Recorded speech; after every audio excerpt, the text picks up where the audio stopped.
We are actually booked for a luxury day bed in the Calypso 18 and up lagoon section. 18 and up, yeah. Other than Pearl Cove, that does not exist. We were under the impression that Calypso Lagoon 18 and up was for 18 and up. And that is why we booked our day bed there, thinking that we were going to have a adult-only experience. And that is not the case. Let me explain. Calypso Lagoon is free for all. Anyone can go in there, other than these little 2 dots and these 2 lines. On each side of that area is the swim-up bar, and there's a sign that says 18 and up. But they do not regulate that. Where I'm sitting right now is from our day bed, and just this small little area right here is all that's 18 and up. In the pool, anyone can be in the pool. The only area that is not allowed for kids is this right here where it says 18 and up over where the bar is. But they did not regulate that well. I actually was lounging in the water and got hit in the head with a football from a parent and kid who was throwing it in the water, and that did not make me very happy. We are a kid-friendly home, but because this was an adults-only trip for me and my husband, we were looking forward to having a relaxing area that was 18 and up, and we feel like we did not get a good explanation of what that was when we booked our day bed, and we really wish that we had booked the Pearl Cove.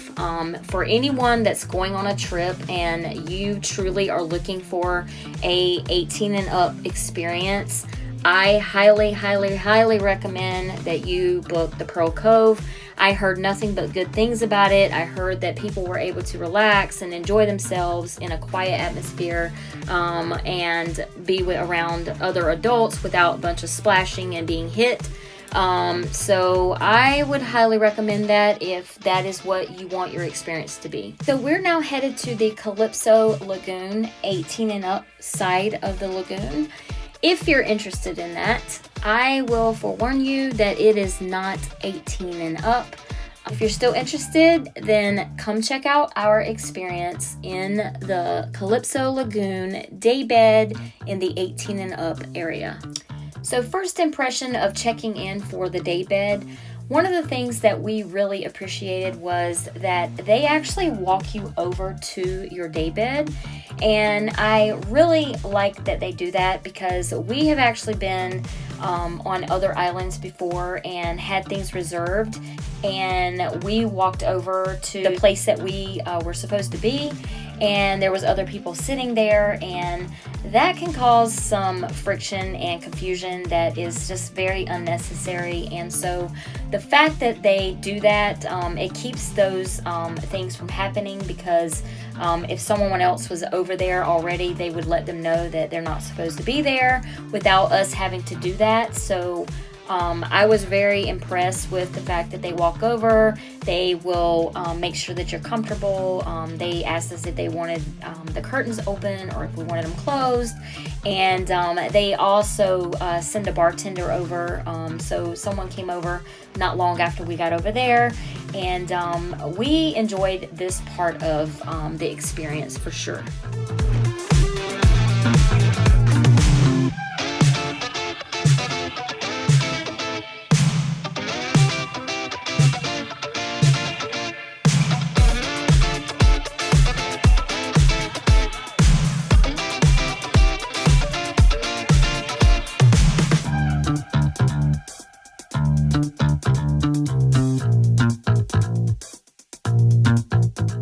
So they didn't tell us that this little table was a cooler. We figured it out on our own. So if you end up renting one of these, just know that that table is a cooler.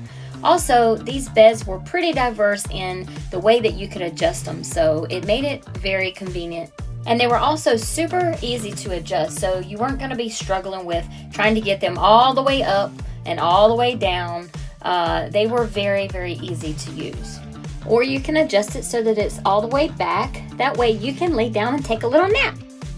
And one of the cool things about the curtains is that you can have a little bit of privacy.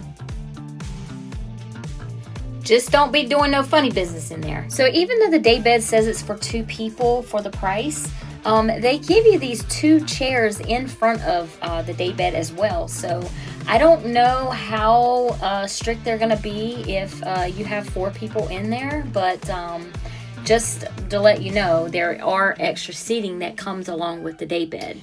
So even after seeing that the whole island had a lot of extra seating that we could have gotten, we still feel like this is very worth it to have the daybed, just to have a little place to like chill out at, even though we didn't spend our whole day there.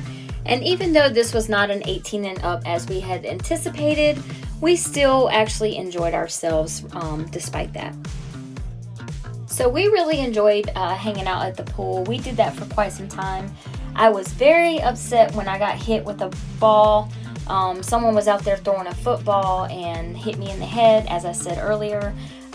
They don't have it blocked off for 18 and up, so we were right by the 18 and up, but apparently you only get that little small area that's right there within the bar for exclusive 18 and up. And I even seen kids in there. They are definitely not enforcing that rule over there, even though I feel like they should, since the people that are 18 and up don't get that much of an area anyways, unless they get the Pearl Cove. So I feel like that is one of the areas that they definitely should make sure that there's no kids over there so that people can enjoy themselves. So as far as the swim up bar goes, it has potential.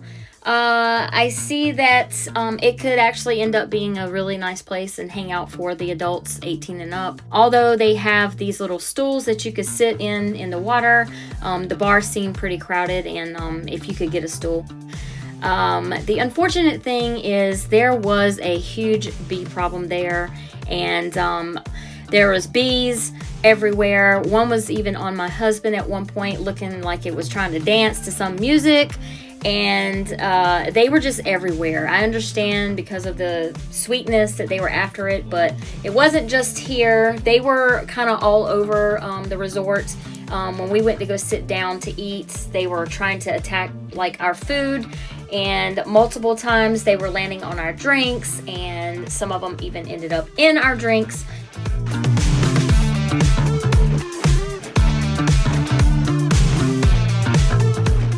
Making separate videos with different topics, some of the things that you need to be aware of, and hopefully we'll answer some of your questions that you may have when planning your trip to Celebration Key.